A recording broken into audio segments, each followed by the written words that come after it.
Apple is still largely regarded as the king of tablet makers, but can a Google tablet compete? I'm Taylor Martin, this is Pocket Now, and this is the new Nexus 7 versus the iPad mini. Over the last year, small to mid-sized tablets have become increasingly popular. They're just as useful as their larger counterparts, but can often go where 10-inch tablets cannot: pant and jacket pockets and pocketbooks. And when it comes to smaller tablets, there is a wide array of different models from various manufacturers. However, there are only two frontrunners, one by Apple and one from Google: the iPad mini and the Nexus 7, made by Asus. So which is the better tablet? Which comes out on top in this head-to-head battle? Let's find out. Externally, these two tablets have a lot in common. They also have a considerable amount of differences. Size, for example. The iPad mini features a 7.9-inch display, thus it's physically larger than the 7-inch Nexus 7. Both tablets measure 200mm tall, but the iPad mini is 1.5mm thinner, and the Nexus 7 is 20.7mm narrower and 18 grams lighter than the Wi-Fi model iPad. While the difference might initially seem quite small, it's rather noticeable when you're using and stowing the devices. The Nexus 7 is much easier to palm. Our fingers wrap around the sides relaxed and with ease, while we have to stretch our fingers to grip the iPad mini. The narrower build of the Nexus 7 also means it drops into our pant pockets without too much discomfort, while the iPad mini looks like you stuffed a dinner plate in your pants. The materials used are also quite different. The iPad mini is made out of the same anodized aluminum found on the iPhone 5. It's sturdy and reeks of high quality, but scratches easily. The Nexus 7 is composed of a high-quality soft-touch plastic. Yet, save for the home button on the face of the iPad mini and the top speaker on the Nexus 7, their designs aren't all that different. Their backs are slightly curved toward the edges, the front edges are chamfered, the speaker grills at the bottom are perforated on each side of the charging ports, the rear cameras are located in the upper left corner, and they both feature minimal bezel along the sides of the display with noticeably larger bezels at the top and bottom. They're sort of like long-lost cousins, until you power them on. Internally, they have a considerable amount of differences. The iPad mini features only 512 megabytes of RAM, comes with a 1 GHz dual-core A5 chip, either 1632 or 64 gigabytes of fixed storage, and a 16.3 watt-hour battery. The Nexus 7 has 2 gigabytes of RAM, a 1.5 GHz quad-core Snapdragon S4 Pro chip, 16 or 32 gigabytes of built-in storage, and a 15 watt-hour battery at 3950 mAh. Both come in Wi-Fi and LTE models, though the LTE Nexus 7 will not work with Verizon CDMA coverage, meaning no 3G. Further, the Nexus 7 comes with NFC and wireless charging, and it's Bluetooth Smart Ready.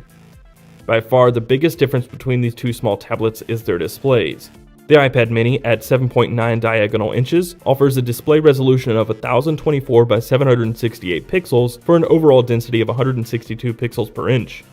The Nexus 7 comes with a 7-inch display with a 1920 by 1200 pixel resolution. Its pixel density is 323 pixels per inch. Obviously, in terms of clarity, the Nexus 7 takes the cake. It's considerably clearer, but it's also brighter, more saturated, offers deeper blacks, wider viewing angles, and it's more pocketable, which is arguably the primary purpose of a small tablet. In design, these two are nearly deadlocked, though we give it to the more narrow nature of the Nexus 7. The Nexus also has the upper hand in specifications, but the iPad mini doesn't give up the fight so easily. It takes home the build quality title.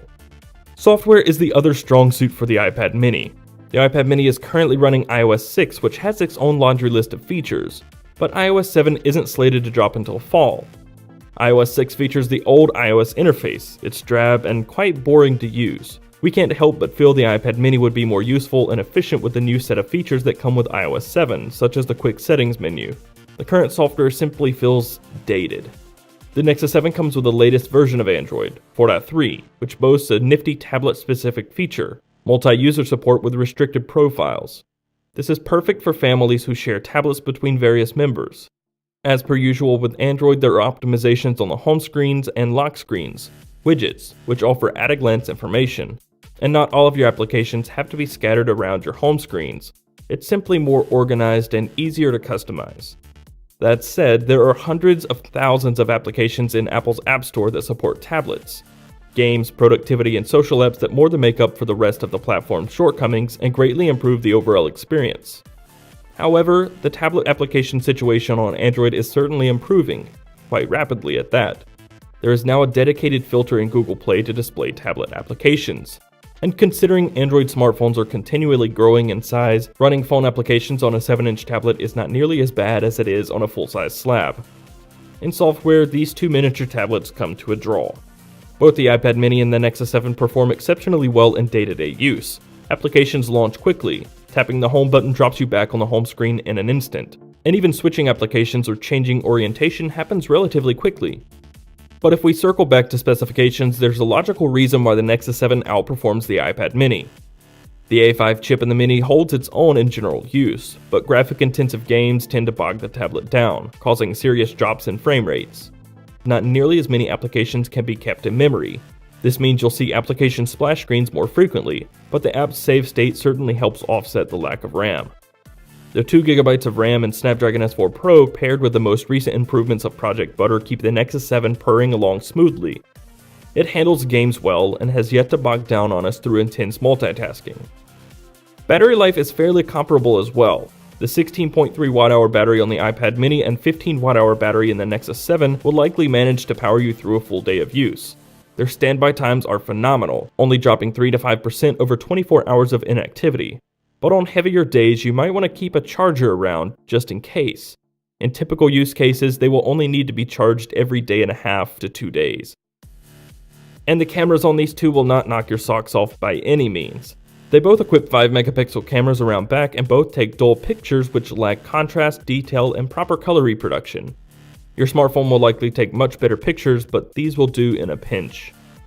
Although the first Nexus 7 was a killer tablet, we never imagined the second iteration would be so great. The iPad mini has been regarded by many as the best small tablet money can buy since its launch in November. But Google and Asus picked up the slack and pumped out one stellar tablet that will leave competitors scrambling to return fire. And that's not even considering the price. At $229 plus tax, the lowest capacity Nexus 7 is a full $100 cheaper than the same capacity Wi-Fi model of the iPad mini. And the yet-to-be-released LTE model Nexus 7 and 32GB will cost only $10 more than the cheapest iPad mini. The comparable iPad mini, 32GB with LTE, would cost $210 more. Ouch. In other words, if you're in the market for a new tablet, are more accustomed to iOS and Apple's ecosystem, and you're not against paying a little more, the iPad mini is likely your best option. If, however, you're wanting the absolute best bang for your buck, we recommend the new Nexus 7. That's going to do it for this video, but if you enjoyed it, please give it a thumbs up and subscribe to see more videos like this one in the future and for more Nexus 7 coverage over the next couple of days, including a full review. I'm Taylor Martin. You can find me on Twitter at CasperTech, and I'll see you next time.